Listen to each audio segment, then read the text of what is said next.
To the young scientist at the University of the Philippines, my alma mater, who unfriended me on Facebook, I address this. That was written by Mario V. Melendez on January 27, 2015. This is part 2. Here goes.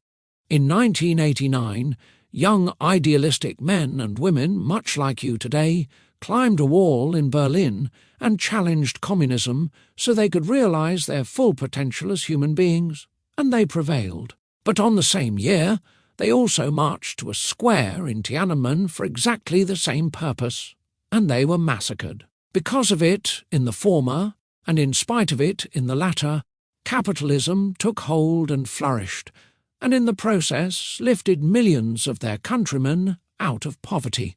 In fact, capitalism lifted 1 billion people from extreme poverty the world over in just one generation, most of them in China. If you don't believe me, then take it from a different messenger, the very hip and very cool rock superstar Bono of U2, the only one who makes sense in hypocritical Hollywood. In his Georgetown University speech, Bono gave capitalism a shout-out to the shock of the heavily indoctrinated Ivy League students and to the horror of their liberal professors.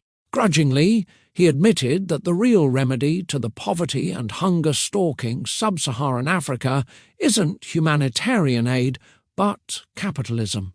Capitalism has its share of excesses, that's true, but it's still the only economic system known to man that could unleash his full potential, especially of young creative individuals such as yourself. Even Deng Xiaoping himself, the successor of Chairman Mao, agreed. For one, none of the technological wonders that have made your generation's life so rich and fulfilling would be possible without someone somewhere, somehow inventing a way to make a buck. That's capitalism at its very core.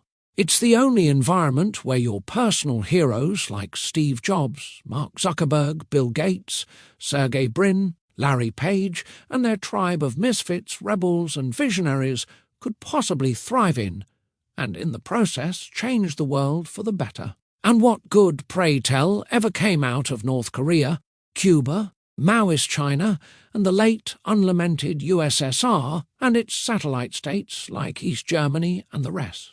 Or even from the mostly bankrupt and anemic countries flirting with socialism, particularly in Europe? The Iron Lady, Margaret Thatcher, was right when she said the problem with socialism is that sooner or later we will run out of other people's money. Indeed. Look at Portugal, Italy, Greece, and Spain. As for China's post-Mao growth, that's mainly because of its conversion from communism to a hybrid of capitalism that still keeps its basic essence of a profit motive. A good argument can even be made that post-Mao China's deliverance from poverty to become an economic superpower in no time was a parasitic, not symbiotic, mind you, relationship with outside free market economies. It dumped its cheap consumer products on products manufactured on labour costs so unfairly competitive relative to the world and even paid on a Chinese currency fraudulently manipulated to cheat the competition even more, on top of intellectual property theft and other unfair trade practices. Forget fair trade and quid pro quo.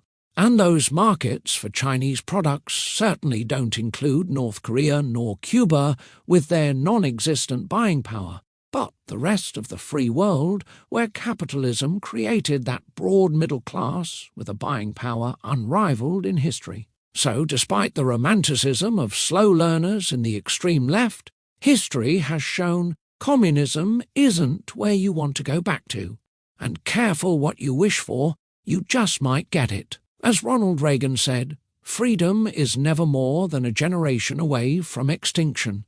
I'm not impressed that you read the very discredited and irrelevant Marx and Engels because your anachronistic professors forced you to. Those professors didn't tell you the inconvenient truth that communism can exist only with coercion, hence the killing of 100 million people across the world where it spread like the Black Plague of centuries ago. Indeed, college professors still suffering from a romantic nostalgia for this very, very discredited economic theory should really have gone with the debris of the Berlin Wall into the ash heap of history. I would have been more impressed if you read the very much vindicated Ayn Rand instead, in spite of your professors, and even if they want to burn her books. Indeed, it's the height of irony that the academe, the very institution tasked with moulding young minds, stimulating their intellectual curiosity and encouraging a robust exchange of opposing ideas, has been hijacked by a leftist mindset intolerant of opposing views. Here's one result. Last year, out of intolerance, the Harvard University Student Journal warns conservatives not to enroll in their school. So much for a robust exchange of opposing ideas. Professor David Horowitz, an expert on the matter, claims that 90% of professors in universities are on the political left and accuses them of indoctrinating their students into Marxism. The academe has become an echo chamber, exclusively dedicated to only one point of view, to the exclusion of others. Still wondering why everyone there is sold on global warming? But there's even more to this. If the left can't get rid of capitalism, then big government and globalism will do for now, and climate change/global warming is the gateway to both. That's another reason why they will never give it up no matter what. In the left's very genetic makeup is a congenital aspiration to be in a position of power over others, so that they can dictate to their fellow men everything on every aspect of life, from what they should do and not do to what they should think and not think. Think of the right as the live and let live kind, and the left as control freaks. That's the micro level. That's why the left yearns for the concentration of power and authority in a central national government. President Reagan derisively called it big government. And then from there the eventual consolidation of such central national governments into a big central global government, a kind of European Union, EU, but encompassing the whole world. It's called globalism, and Obama swears by it.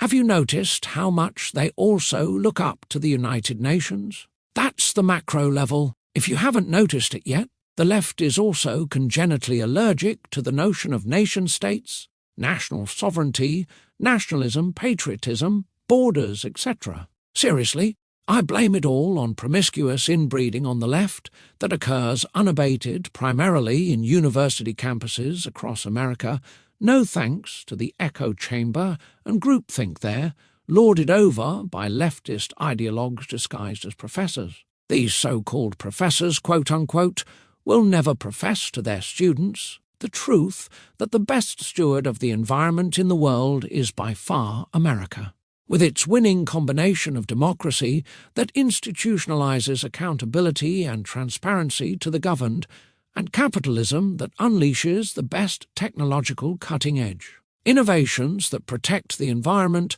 This country is the world's leading steward of the planet by every known scientific standard, from having the cleanest water in the world, to having the cleanest air, to having the least energy-related carbon emissions. But that won't make any difference to the planet as China, with its opposite political and economic system, continues polluting it unabated. And what about those other giant polluters, India and cumulatively small countries? America will never be able to impose on them the economy-crushing and jobs-killing environmental regulations. The America-hating socialists and globalists, disguised as environmentalists, want America to abide by.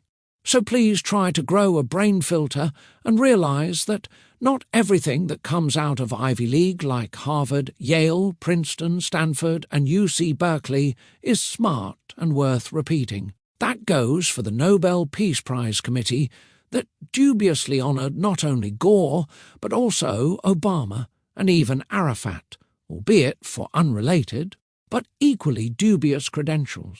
My point is, unlike before, a Nobel medallion doesn't automatically confer credibility anymore, so I'm still not impressed with Gore, despite his new gold bling. Keep that in mind the next time you mimic tired, inane slogans attacking the very economic system you have very much enjoyed the fruits of in your exciting, technology-driven, overshared day-to-day life. I'm addressing this to you because, unlike your jaded, corrupt peers who shockingly thought nothing of sacrificing conflicting scientific data on the altar of global warming zealotry, I hope you still have your idealism, personal integrity, open-mindedness, and intellectual curiosity intact. Forget about science, if only for your own personal sake. Hold on to them because you will always need them regardless. I have said my piece. It's about the message, not the messenger. Now you may unfriend me on Facebook all you want, and friend only those who won't or can't push you to think deeper. It will be your loss, not mine. That's the end of Mario V. Melendez's open letter dated January 27th, 2015. Scan the QR code for its written version on Facebook, where you'll find related links. It's just one of many long-form posts on his Facebook page dedicated mainly to conservatism, with a spattering of posts on other subjects, from current events to history to the humanities and more.